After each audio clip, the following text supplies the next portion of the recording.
Assalamualaikum. Nah, kali ini Bunda hadir lagi ya. Nah, di video kali ini Bunda itu pengen ngebahas obat pereda nyeri. Nah, jadi sebelum kalian nonton video ini sampai selesai, jangan lupa like, komen, dan subscribe. Terima kasih.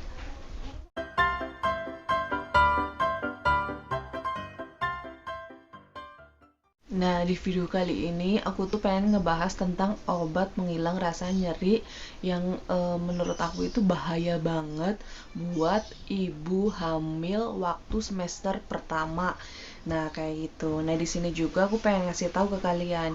Nah, di kehidupan sehari-hari kita itu pasti sering kan ya ngalamin radang tenggorokan, yaitu kalian itu salah makan, terus tenggorokan kalian itu sakit, susah menelan, terus tenggorokan itu kayak menebal, terusnya lagi demam. Nah, di sini kalau misalkan kalian pengen tahu aku itu cocoknya pakai obat apa sih kalau misalkan lagi terserang apa sih namanya sakit tenggorokan. Nah, di sini aku mau ngasih tahu ya buat kalian. Nah, di sini aku tuh punya apa sih namanya bintang 7 puyer bintang 7 nomor 16. Nah, di sini aku mau ngasih tahu ke kalian. Nah, kalau misalkan aku lagi radang tenggorokan, aku itu cocok banget pakai puyer 16 ini. Nah, tetapi di sini buat kalian itu harus baca-baca sebelum kalian minum obat. Nah, obat puyer 16 ini terkenal untuk ngilangin rasa sakit waktu kalian itu sakit apa sih gigi. Nah, ini terkenalnya untuk penghilang rasa sakit waktu kalian sakit gigi sama penghilang rasa sakit kepala. Nah, kayak gitu. Nah, di sini kalian pasti belum pernah dengar kan? Kalian pasti gini, kalau misalkan kalian lagi terserang sakit tenggorokan, yang kalian lakukan itu pasti apa sih namanya? Pasti belinya itu apa sih namanya? Kayak adem sari, kayak segar dingin ya kan. Nah, kalian itu pasti belum tahu kan, ternyata pakai ini radang tenggorokan itu bisa pergi, dan aku udah ngebuktiin. Nah, tetapi di sini obat ini dalam kandungannya itu ada paracetamol. Nah, paracetamol itu kan fungsinya banyak, kayak nurunin panas. Nah, terus di sini juga kayak AC apa sih namanya ya, kayak asenol apa aspirin gitulah kan ya, terus ada kafein juga. Jadi obat ini diminum setelah kalian makan.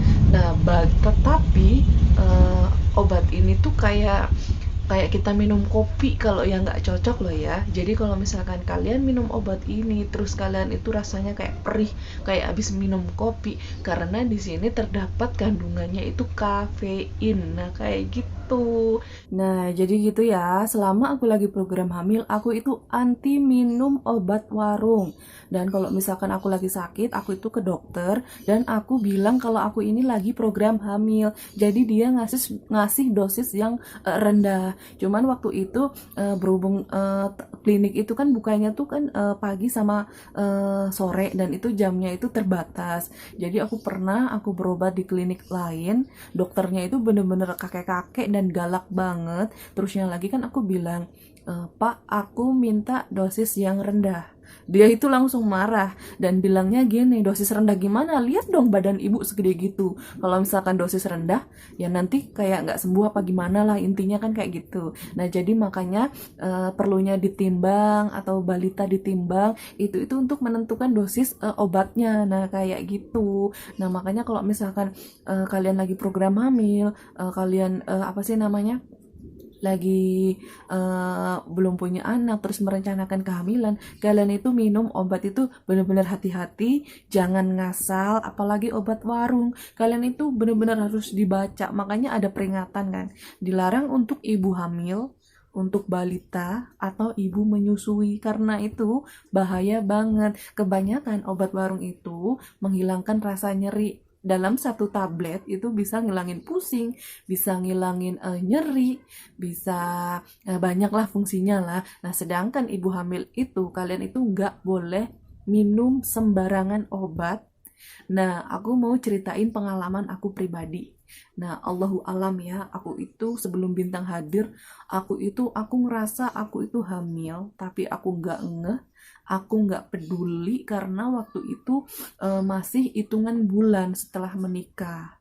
Nah, jadi aku itu pernah ngimpi, kata orang nih ya, mitos mungkin ya, kalau kita ngimpi beli burung, nemu burung, kita itu bakalan hamil. Dan aku itu ngimpi beli burung.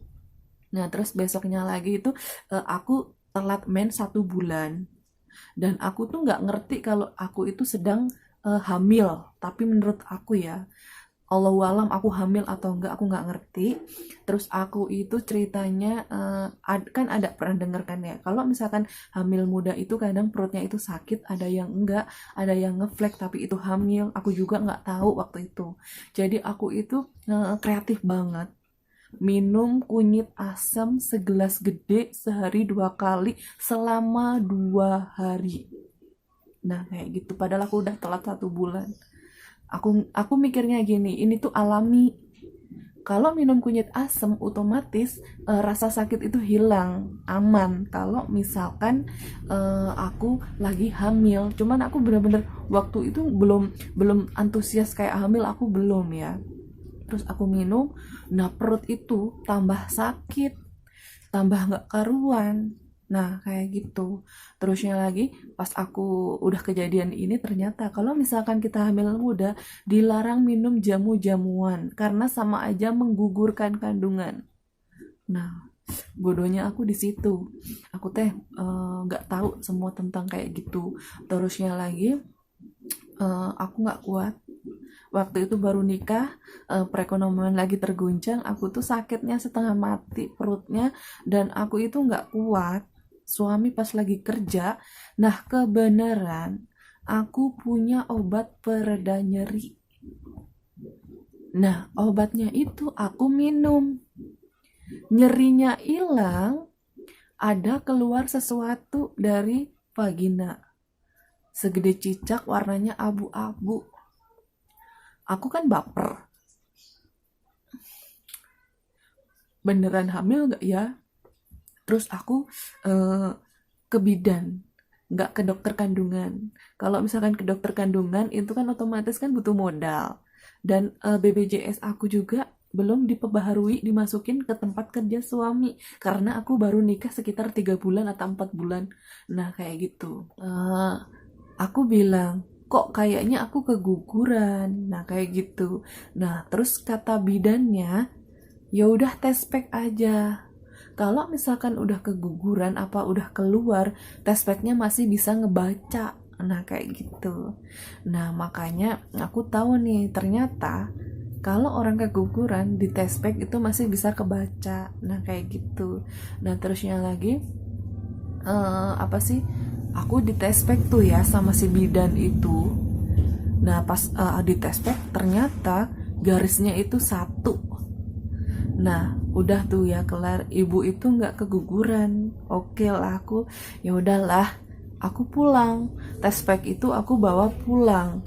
Dan waktu nyampe rumah, tes pack itu garis 2 tapi tipis. Nah, sampai detik ini aku juga nggak tahu aku itu waktu itu beneran hamil atau enggak. Aku nggak tahu karena aku nggak meriksain yang bener-bener eksklusif, enggak. Cuman aku minum air kelapa. Terusnya lagi, nah dari situ aku mulai peduli tuh. 5 bulan, 6 bulan, 7 bulan, ternyata aku belum hamil-hamil, bahkan nyampe bertahun-tahun. Nah dari situ aku peduli tentang hal itu semua. Aku pelajari, aku cari tahu, aku baca-baca, aku searching. Jadi aku bener-bener waktu program hamil aku nggak minum obat warung, sama sekali nggak minum. Terusnya lagi, kalau misalkan berobat aku ke dokter yang biasa aku datengin, dia selalu ngasih dosis yang rendah, bahkan dia selalu ngasih semangat, pokoknya terus ikhtiar biar dapat keturunan. Nah kayak gitu. Jadi di sini buat kalian yang lagi program hamil atau lagi hamil atau baru nikah, kalian harus diperhatikan. Jangan sekali-kali kalian minum obat warung tanpa dibaca dulu. Soalnya obat warung itu tuh kadang banyak yang mengandung kayak aspirin.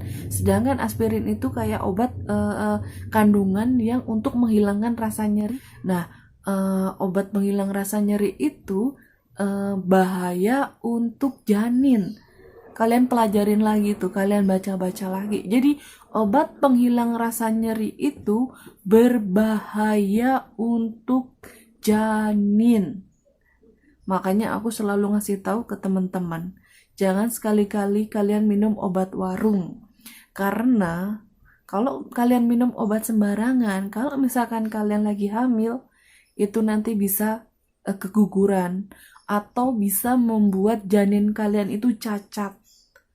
Nah, kayak gitu. Makanya yang baru nikah, yang sedang program hamil atau sedang hamil, tolong diperhatikan ini ya. Aku emang bukan dokter, tapi aku pengalaman, terus aku baca-baca, kurang lebihnya seperti itu. Obat penghilang rasa nyeri itu benar-benar bahaya untuk janin, bisa membuat keguguran, bisa membuat janin itu cacat. Nah, terusnya lagi, di dalam kandungan ini, obat ini ada penghilang rasa sakit. Nah, penghilang rasa nyeri.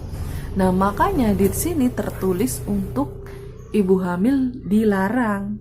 Nah, kayak gitu. Jadi, obat ini bisa diminum untuk anak di atas 1 tahun sampai 5 tahun apa 6 tahun, itu hanya 1/4. Gak boleh satu gini. Cuman menurut aku ngeri ya, jangan sekali-kali anak kalian umur 1 tahun jangan dikasih obat ini. Mending kalian ke bidan aja atau ke puskesmas kalau misalkan kalian dananya cuman pas-pasan. Insya Allah penyakit anaknya itu sembuh. Jangan sekali-kali nyoba obat ini.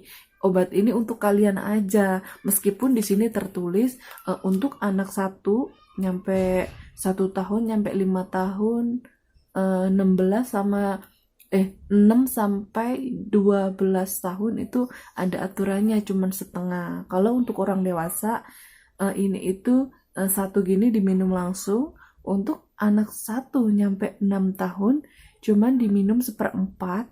Untuk 6 tahun sampai 12 tahun ini diminum setengah. Nah, kayak gitu. Perlu kalian garis bawahi. Baca dulu sebelum kalian minum obat. Nah, kayak gitu. Jadi, ada yang keluar sesuatu dari vagina aku segede cicak, bentuknya bukan darah gumpalan, bukan. Jadi kayak daging. Dan aku tuh kadang kayak suami, waktu aku lagi belum dikasih hamil, waktu bintang belum datang, kadang suami tuh bilang gini ke orang, misalnya ada orang nanya,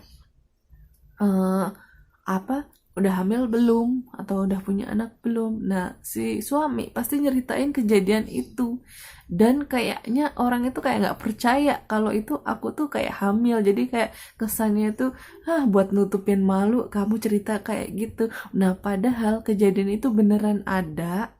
Aku konsumsi obat penghilang rasa nyeri, nyerinya hilang, tapi ada sesuatu yang keluar dari vagina. Nah, kayak gitu. Nah, dari situ aku mulai sadar, aku mulai peduli apa yang aku minum. Aku baca-baca, aku cari tahu. Terus setiap ke dokter aku minta dosis yang aku lagi promil, aku minta dosis yang rendah. Biarpun badan aku gede kayak gini, mungkin kadang dosisnya kadang dinaikin ya kan. Mungkin ibaratnya ditimbang itu buat nentuin dosis obat. Nah, cuman karena berhubung aku lagi program hamil, aku bener-bener minta dosis yang rendah, karena aku takut kalau aku lagi telat aku lagi hamil, atau aku lagi isi gitu, kok takutnya aku kejadian itu terulang lagi. Nah, kayak gitu. Jadi buat kalian di sini aku kasih tahu aja, obat warung itu pertolongan pertama sebelum kalian ke dokter. Tetapi obat warung itu ada batasannya. Kalau dalam 2 hari nggak ada perubahan, please kalian itu ke dokter.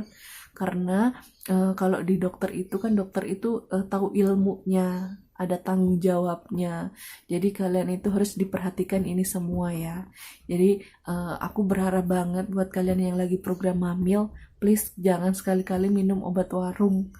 Aku bener-bener selama program hamil anti obat warung. Padahal aku ini sebenarnya orangnya terkenal nggak bisa nahan rasa sakit. Jadi dikit-dikit minum obat. udah minum obat sekali udah hilang udah gitu. Cuman waktu aku program hamil aku sama sekali nggak minum obat warung, bahkan kayak apa sih namanya, tolak angin pun aku nggak minum karena aku peduli, aku takut kejadian itu terulang.